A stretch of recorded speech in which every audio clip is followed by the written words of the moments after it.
So my name is John Turris. I am the person who presented on soccer yesterday, which I think everybody probably knows. And so I'm going to make lots of sports references as I start.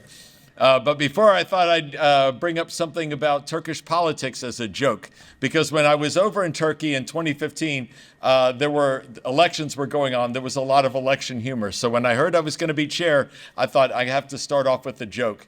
So I noticed that the president of Turkey, Recep Tayyip Erdogan, is always complaining that there is a parallel state involving the Hizmet movement. And I've found no evidence of a parallel state. However, I have found evidence of a parallel session. So there is sessions also going on throughout, and I think they've had a movement. So if this is not yours, you may go ahead to your parallel session. Hopefully it will not be targeted or something like that. Beginning our talk today, we have Nancy Falcon. And Nancy Falcon is going to be just a little bit about her. She is Argentinian, and of course, Argentina won the World Cup. She pointed out that my map of the winners was wrong, that it said Argentina only won twice when it's third. And that's what you get for putting up a 2021 graphic that was not predictive. She currently lives in Italy. Like the Pope and Manu Ginobili, a basketball player, she is a fan of San Lorenzo FC. So if Alp is here, he asked about Argentinian soccer clubs. That is my response. Her brother-in-law knows Manu, in fact. She also met the Pope in Rome and learned that he is also a soccer fan as well. Same team, San Lorenzo. Today, her paper is The Hizmet Movement, History, Persecution, and Exile, Current Challenges in Argentina. So please welcome Nancy Falcon.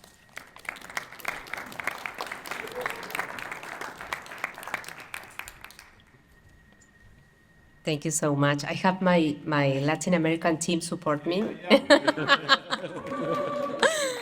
Thank you so much. Thank you so much.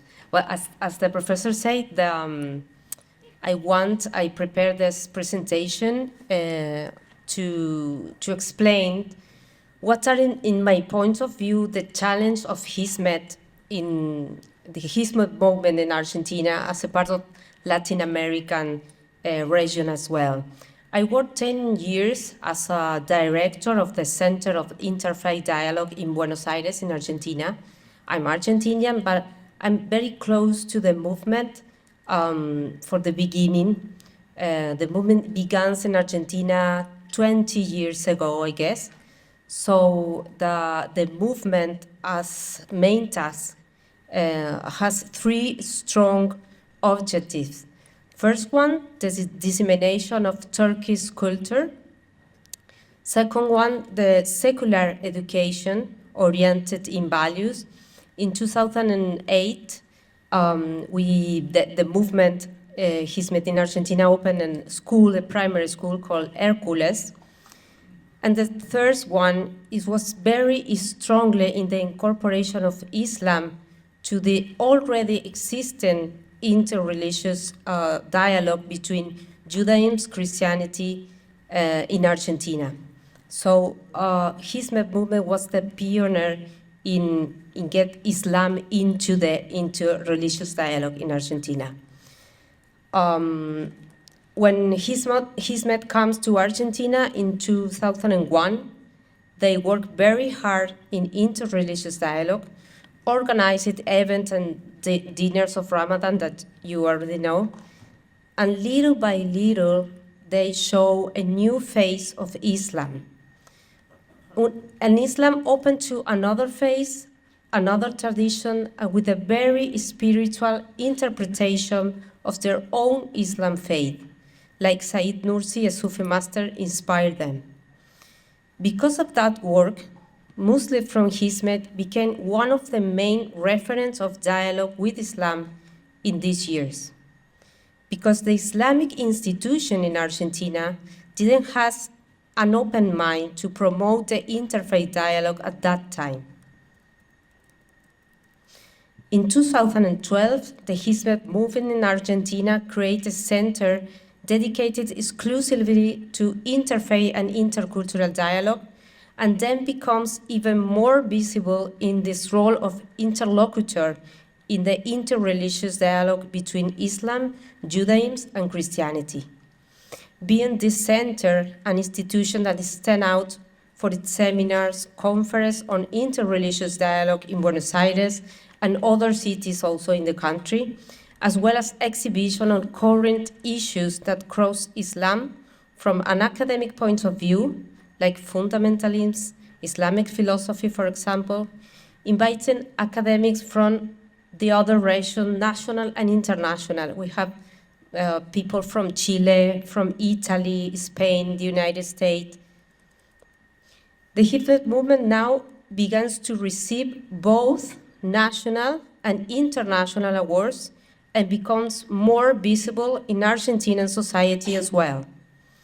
As an example of this, I can tell you that in 2012, the center gives the Holy Quran as a gift to the man who a year later would become the Pope Francis.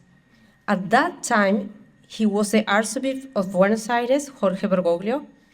It was the first time that the Archbishop received the Holy Quran. The Vatican Insider, the newspaper, wrote something about this moment. I was in Pennsylvania a few days ago, and I had the blessing to visit Hoja Effendi, Fethullah Gulen, just a few minutes, 1 minute and a half, like this. Hoja Effendi, salam alaikum, and that's it. But he always refers that we have to keep working for peace as Pope Francis does, which is, in my opinion, the same work that Hoja Effendi itself also does, inspire people from Hizmet. Regarding international visibility, in 2015, the United Nations Department for the Prevention of Genocide and Atrocity Crimes convened Argentinian Hizmet institution to collaborate in the writing of the plan of action to prevent genocide and atrocity crimes. Hizmet worked with other institutions around the world, representing Argentina at the meeting with religious leaders and the role of genocide prevention. This meeting takes place in Washington, D.C. for 3 days and gathers more than 100 religious leaders from all over the world. As a result, Hizmet Argentina, with his Interreligious Center, participated in a panel in UN headquarters in New York City, highlighting the importance of interreligious dialogue in preventing hate crimes and genocides. Regarding to education, Hizmet has in Argentina a primary school since 2008. Unfortunately, now the school is closed because all the things you know happens. This school was inspired of Fethullah Gulen thought about education. The main idea of Fethullah Gulen was to take education as the key to the solution of all the main problems: ignorance, social division, and poverty. In words of Fethullah Gulen, he said, "The road to social justice is paved with universal education, for only this will give people sufficient understanding and tolerance to respect the rights of others." Gulen holds that the new style of education is necessary. This education will fuse religion and scientific knowledge with morality and spirituality. Islam must go hand in hand with the change produced by modernity without losing its primordial essence. But this change implies a commitment to respect different cultures and religions, and essentially implies a commitment to quality education. In this scenario, the education of women has a priority role since it allows access to different areas of society where the presence of women is highly valued. As we can see, this works in action here, with all the Hizmet women working together to make this conference possible. And also, I know they work hard to make visible the suffering of refugees, Turkish women around the world. So it's not just word, it's action. But what happened next to the military coup in Hizmet movement in Argentina? After that, with the event of military coup that occurred in Turkey and all the implication it brought about the movement worldwide, the challenge that the movement finds in Argentina are related to rebuild and find new networks of relationship with Argentinian institutions that had been influenced by the political discourse unfavorable to the movement, mainly promulgated by the Turkish embassy in Argentina. The real impact of the event in Turkey regarding to the Hizmet movement was not immediately, but little by little the movement reacted to this event in accordance with this action taken by the Turkish embassy in Argentina. The first thing that was affected was the close relationship that the Hizmet Center and the primary school maintained with the governmental entities in Argentina, the city of Buenos Aires and the national government. They cooled their ties with Hizmet organizations. The Turkish embassy, through meetings with representatives of both government, Buenos Aires and national government, was in charge of disaccrediting Hizmet in the worst way, saying that they are terrorists and responsible for the military coup, and this strategy was very successful, unfortunately. Even with the people of the government close to Hizmet, who knew the organization in Turkey because of the trip organized by Hizmet Foundation before. This also happened with the Islamic community in Argentina, represented by the Islamic Center of the Argentinian Republic, and also in the organization belonging to branches of Sufism, the dergas in Argentina that have headquarters in Turkey, of course. The Islamic institution in Argentina actively took side with Turkey, excluding Hizmet institution from any meeting, dialogue, or decisional table where the movement was previously involved. The institution of Sufi character depends on center located in Turkey, and in order to not get involved and issues seen as political, exclude Hizmet from their meetings, even explicitly requesting that no one from the movement attends to pray in their places. And I remember I lived a very rough situation when I and someone from Hizmet movement went to pray to the derga. It's like a little mosque from Sufi community. And explicitly someone from there said to us, "You are not allowed to enter to pray in this place. You are not welcome anymore."